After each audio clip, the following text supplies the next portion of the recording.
అందరికీ నమస్కారం. ఆంధ్రప్రదేశ్ బీసీ సంక్షేమ సంఘం మరి ఈరోజు ప్రభుత్వాన్ని మా యొక్క బీసీలకు సంబంధించిన అంశాల్లో సూటిగా ప్రశ్నించాలని చెప్పేసి మీ అందరం ముందుకు రావడం జరిగింది. ఈరోజు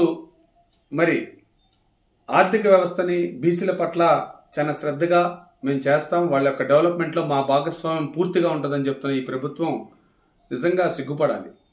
ఎందుకనంటే ఈరోజు వైన్ షాపుల్లో మా గీత కార్మికులకు సంబంధించి గౌడు కులస్తులకి ఇందుకో ఇంత షేర్ ఇస్తామని చెప్పడం జరిగింది. కానీ క్షేత్రస్థాయిలో జరుగుతుందా లేదా, ప్రభుత్వం దగ్గర ఆ నివేదిక సక్రమంగా ఉందా లేదా మీరు తెలియచేయచ్చు. ఇదిగోండి ఈ పేర్లలో మేము ఇచ్చాం, ఈ గౌడు కులస్తులకి మేము పర్మిషన్ ఇచ్చాం, ఇంతమంది గౌడాస్కి మేము ఈ వైన్ షాపుల్లో కానీ బార్ షాపుల్లో కానీ ఇచ్చామని చెప్పొచ్చు. కానీ నిజమేంటి? నిజం చాలా స్పష్టంగా మనం అర్థం చేసుకోవాలి, ప్రభుత్వానికి తెలియచేయాలి. ఈరోజు ఒక వైన్ షాప్ ఒక గౌడు కులస్తుడికి వస్తే ఆ వైన్ షాప్ ఎక్కడ పెట్టాలో దిశ నిర్ణయించేది స్థానిక ఎమ్మెల్యే అనేది చాలా స్పష్టంగా మీకు తెలియజేస్తూ ఉన్నా.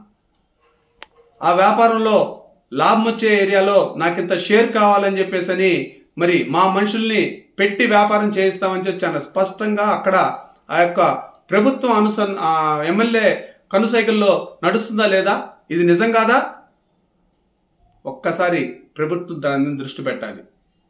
అదేవిధంగా ఈరోజు మనకు సంబంధించిన ఆర్థిక లావాదేవీల్లో పూర్తిగా వాళ్ళ ఆలోచన ప్రకారమే జరగాలనేది 90% ఈ యొక్క 175 నియోజకవర్గాల్లో ఇదే జరుగుతుందని చాలా స్పష్టంగా తెలియజేస్తూ ఉన్నా. ఈ యొక్క లైసెన్స్ వేసేటప్పుడు కూడా లైసెన్స్కి సంబంధించి ఎవరు వేయాలి, ఎందుకు వేయాలి, ఎవరు వేయకూడదు అనేది కూడా చెప్పేది వీళ్లే. ప్రభుత్వం అంటే రాష్ట్రంలో ఉన్న జనాభా అందరికీ ప్రభుత్వం.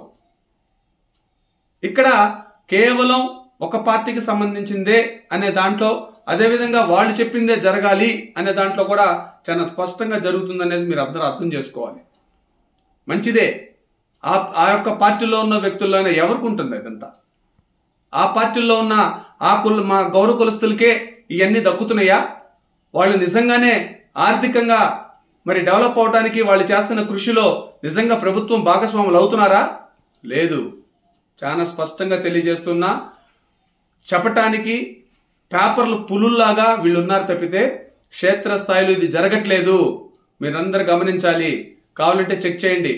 మా గౌడు కులస్తులు ఇప్పటికే చాలా మంది కూడా గౌడ ఆర్గనైజేషన్స్ అందరూ కూడా ఇప్పటికే చాలా సార్లు ప్రశ్నిస్తూ ఉన్నారు.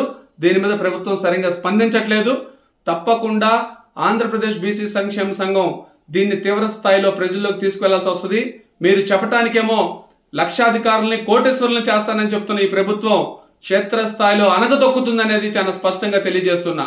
నేను మళ్ళీ తెలియజేస్తున్నా, మాటలకి కింద కార్యాచరణకి చాలా తేడా ఉంది. తప్పకుండా మీరు మీ యొక్క ఆలోచన విధానాన్ని గ్రామ స్థాయిలోకి, గ్రౌండ్ లెవెల్లోకి తీసుకొచ్చి చెక్ చేయాలి. ఈ యొక్క వ్యాపార లావాదేవీల్లో వీళ్ళు నిజంగా దీన్ని సక్రమంగా చేసుకుంటున్నారా లేదా అనేది కూడా మీరు మీ యొక్క పాత్రే ఉండాలి. మీరు దాని మీద సమీక్ష చేయాలని కూడా మీకు గుర్తు చేస్తూ ఈ విషయాన్ని ఇంకా త్వరితగతిగా ఇంకా ముందుగా రాబోయే రోజుల్లో ఏ రకంగా మేము ముందుకు ప్రెజెంటేషన్ చేస్తాం, నిజంగా జరుగుతుందా లేదా అనేది మీరు అంతా కూడా చెక్ చేస్తున్నారా లేదా అని మేము కూడా పర్యవేక్షిస్తూ ఉంటాం. తప్పకుండా ప్రభుత్వం దీని మీద దృష్టి పెడుతుందని మేము నమ్ముతున్నాం. లేదనంటే రాబోయే రోజుల్లో దీనికి పరిణామం కూడా ఎదుర్కోవాల్సిన పరిస్థితి వస్తుందని మీకు తెలియజేస్తూ సెలవు తీసుకుంటూ ఉన్నాను.